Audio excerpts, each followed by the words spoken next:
Recently on this channel, I made a video concerning the autopsy results of Patrick Tate, Tony Tucker and Craig Rolfe, and whether that examination and its subsequent findings could give us an idea or an estimation as to when these three individuals were killed. In this video we're going to take a deeper look into that theory and also hear from a man by the name of Peter Cuthbert, an individual who was with Tucker, Tate and Rolfe during that meal at TGI Fridays. It was a crime which pushed everything else off the front pages. Three men, all known criminals, found shot dead in the Essex countryside.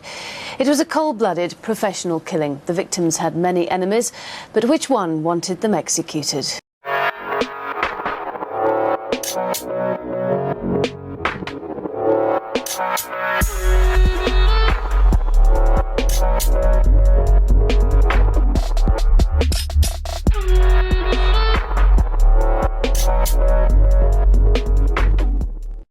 And welcome back to a new video on the Essex Boys case. As always, if you are enjoying the content, please do give the video a thumbs up.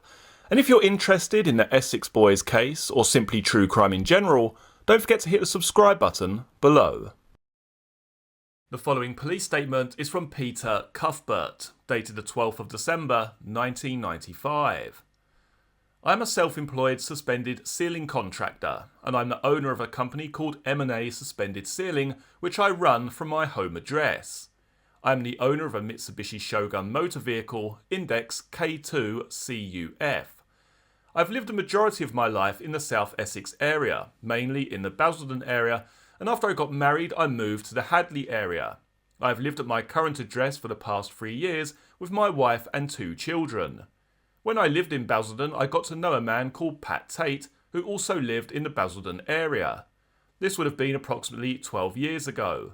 I did not consider Pat a friend at this stage, he was just somebody who I knew from Basildon who I could say hello to. I saw Pat very irregularly and never socialised with him. All of my adult life I have been involved in bodybuilding training and have trained in a number of gyms in and around the Basildon and Hadley area.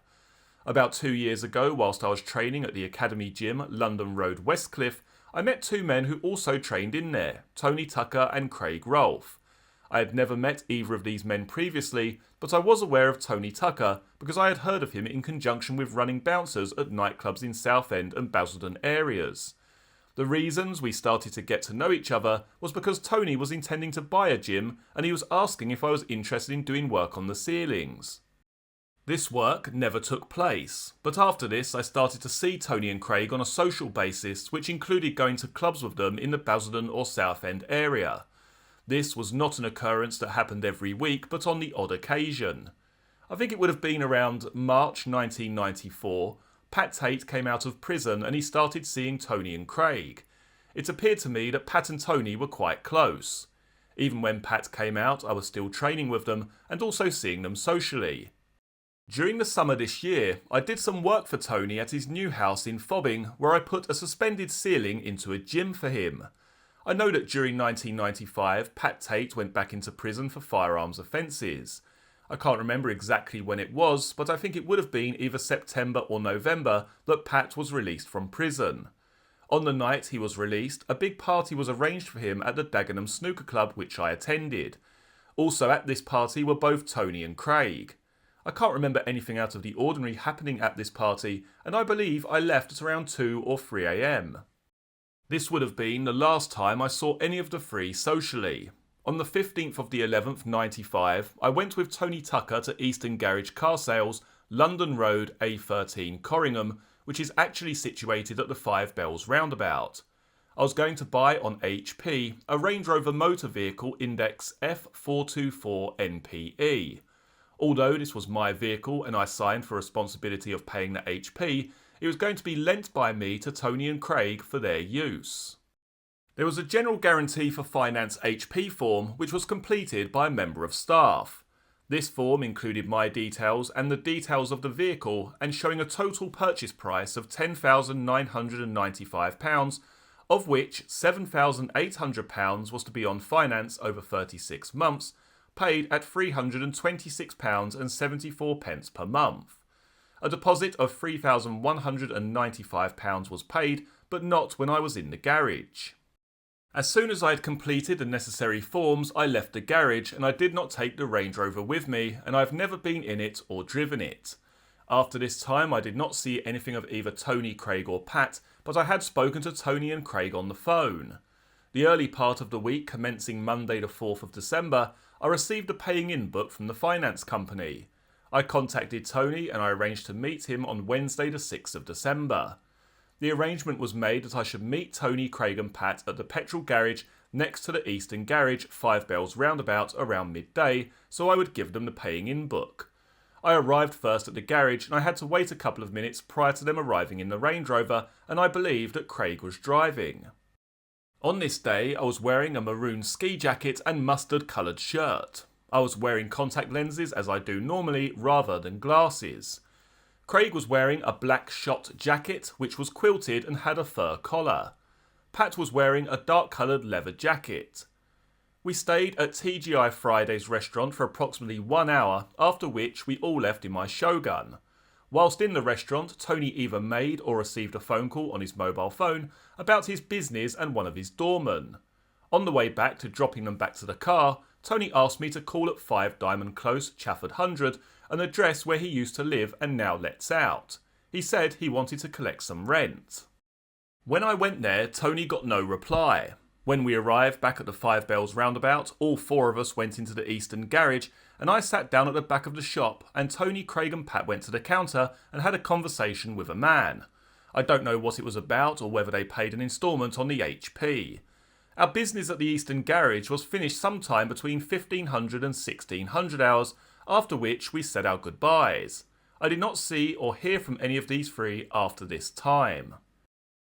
Okay, so interestingly there, in Peter Cuthbert's statement, he claims that his dealings with Tucker, Tate and Rolfe weren't wrapped up until around 3 or 4 p.m. Bearing in mind that Tucker, Tate and Rolfe are back on the road at around 6 o'clock, do we still think that, even though it could be just potentially a 2-hour time period, that these individuals most definitely would have eaten again? Personally, I can't see that, particularly when they have a meal booked for 8 p.m. We now move on to a very small section of the statement given by Donna Jaggers, where she discusses events which transpired on the afternoon of December the 6th. She states the following: I left work at 3 p.m. that day and went home. The meal at Romford was booked for 8 o'clock. I was busy wrapping Christmas presents when Craig returned home with our daughter. We were at home together for about an hour and a half. Craig told me that I was to be ready for 7 p.m. to go out. He was going with the others to look at the airstrip and then would come to collect me. Okay, so another thing to pick up upon during this statement is that Donna Jaggers does give some context in terms of what is taking place whilst Craig Rolfe is at home during that time period. But yet again, we don't have any discussion of Craig Rolfe had something to eat, we sat down for a meal, we sat down for something to eat together. No discussion at all regarding Craig Rolfe eating any kind of food. But yet again, why would there be? Because they're going out for a meal which is booked at 8 o'clock. The whole entire day concerning Tucker, Tate and Rolfe revolves around dashing from one place to another. They've gone to the car front, they've gone to TGI Fridays, they've gone to the carpet shop to settle up Tucker's bill. They've gone back to the car front. They've tried to collect rent at one of Tucker's addresses. They've gone back home. Rolfe has gone to pick up their daughter. He's been spotted by an undercover police officer or a plainclothed police officer. He's been spoken to during that occasion. He's then gone home. He's wrapped some presents. And then he's gone back out again. There isn't this long extended time period where these individuals are there scoffing their faces. You know, that just isn't a thing. They have a meal booked for 8 o'clock. There's no necessity for these individuals to have eaten after the meal at TGI Fridays, considering that whole event with TGI Fridays and Peter Cuthbert didn't even wrap up till potentially 4 p.m. So we don't have, as a lot of people comment in the comment section, we don't have this massive extended time period of like 1 p.m. till 6 p.m. where these individuals haven't eaten. You know, of course they would have eaten. They would have had 500 grams of protein every 60 minutes, whatever it is that, you know, people want to believe, whatever. There isn't this extended time period. There's every possibility that Peter Cuthbert is basically telling the truth here. They didn't actually wrap up their dealings at Eastern Garages regarding the Range Rover until around 3 or 4 o'clock. Do remember that after the meal at TGI Fridays, these individuals then go back to Eastern Garages to set up the HP situation. What I would like to focus on, however, are the parts of Linda Wolfe's statements. That's the waitress from TGI Fridays. How much of her statement is precise? It doesn't really give you, I guess, the greatest confidence when part of her statement starts with the following line. I cannot be precise with the time, but around 1300 hours in the afternoon, 4 men were seated at one of my allocated tables, table number 50. Now, she then goes on to talk about what was ordered food-wise by these individuals, and she states the following. Tony ordered the fajita baguette, Pat ordered mushroom steak, mushroom with a baked potato, the young one ordered pasta Santa Fe with garlic bread, and the fourth male, who's obviously Peter Cuthbert, in the yellow, ordered the fajita baguette as well. So it's fairly clear here that Linda Wolfe is giving her version of events as she remembers them. She hasn't got a till receipt in front of her saying that these individuals were seated at this time, they ate X, Y and Z and they left at this time. There is a little bit of vagueness to her statement. And what I wonder is whether she has got these meals around the right way.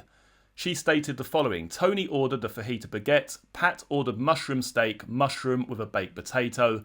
The young one ordered pasta Santa Fe, and Peter Cuthbert ordered the fajita baguette as well. But do remember, she can't give us an exact time on when these individuals entered the premises or when they were seated at their seats at TGI Fridays. She cannot even give us an exact time on when these individuals left the premises. Now, where a lot of confusion comes in for a lot of people is regarding the mushrooms. Mushroom gate, if you will. We've got Tate with an empty stomach, but he orders a whole host of mushroom delicacies on December the 6th. We've got Tucker, who has a small amount of partially digested food in his stomach during the autopsy, within which mushrooms could be detected. And then we have Craig Rolfe, who is found with a moderate quantity of partially digested food in his stomach. So with the vagueness, or I should say partial vagueness, of Linda Wolfe's statement, is it beyond the realms of possibility that she simply got these orders around the wrong way? Could it have been that Tate had the mushroom steak, Tony had the fajita baguette and the mushroom baked potato? We just don't know, do we? We don't even know if Tucker actually finished off part of Tate's meal. We don't know. All we know that according to that statement is that Tate ordered 2 separate meals. Tucker had the fajita baguette. That's all we know according to that statement. But we have to allow for some errors there. This isn't a lady who is reading off of a till receipt. This is someone who is going purely from her own memory. And then we have discussion in the comment section regarding the fact that Tate's stomach, despite eating the mushrooms, was in fact empty. Now, again, could that point to the fact that she's got the meals around the wrong way? Is that a possibility? That's something that we should be asking ourselves. One thing I can say about Tate, though, is that we need to make allowances for his difference in his metabolism compared to that of Tucker and Rolfe. Obviously, Tate was a very, very heavy trainer, heavy lifter, heavy steroid user, and naturally it's going to make his metabolism different to that of Rolfe and Tucker's. We also have a fair amount of comments in the comment section surrounding drug usage, in particular heroin, and its effect on the digestive system. Now, again, we're getting into the unknown here. We don't know how much heroin these individuals took. We don't know how long they'd been taking it for. All we can go by is what is found during the autopsy and post-mortem examinations. Now, I've gone off of Dr. Paula Lannas because I know some people are going to say Dr. Lannas is corrupt, she doesn't know what she's doing. So I'm looking at the actual other examination which took place, the fuller in-depth post-mortem. And even in, say the likes of Craig Rolfe, for instance, the gastrointestinal system, esophagus, stomach and intestines, normal. Liver weighed 1800 grams, pale external and cut surfaces, gallbladder gas formation, ducts normal, pancreas intact, cut surface light brown and soft from decomposition, urinary system, left kidney 120 grams, right 130 grams, pale smooth subcapsular surfaces, decomposition changes present, pelvis and ureters normal, bladder empty, prostate and generative organs normal. In an ideal world, we would have a toxicology report so that we could see exactly what was found in the bloodstreams of these 3 individuals before they were killed, but we do not have that information. In one newspaper article, it did make mention of Tate being found with heroin, cocaine and cannabis and steroids in his bloodstream, I believe, from memory. But we don't actually have a proper full toxicology report for Tucker, Tate and Rolfe. The fact that we don't know when these individuals last used, we don't know how often they used, how much they used, or even how long they've been using for, means that we can't really say with any real certainty at all that their drug use would have contributed to a massive monumental slowdown in their ability to digest food. We also don't have one single indicator to suggest that Tucker, Tate and Rolfe ate again after the meal at TGI Fridays. Let's just say that that meal turned up at the table at 2 p.m. Their time is pretty much filled until 6 o'clock when Tucker is collected from his house. We have no mention whatsoever in Donna Jaggers' statement of Craig being at home cooking some kind of meal, sitting down together, eating anything. Nothing whatsoever. Nothing appears in the short statement from Anna Whitehead either regarding Tony Tucker and his return to his property before being collected at 6 p.m. We're looking at a 90-minute window here. A 90-minute window when Rolfe is at home, Tate is at home and Tucker is at home. We're not looking at some 8-hour period where these individuals haven't eaten, they're ravenous, they need to keep up their protein levels. That just simply isn't a thing. They were on the go from the morning until 6 p.m. when Tucker was collected from his house. So to summarise, I just like to look at things in terms of balance of probability, which is pretty much what everybody at home should be doing if you wish to take an objective look at something. You don't just run with the first idea, you don't make everything fit around the idea that you have in your mind. You look at things from an outside perspective. You look at what has taken place and what hasn't taken place.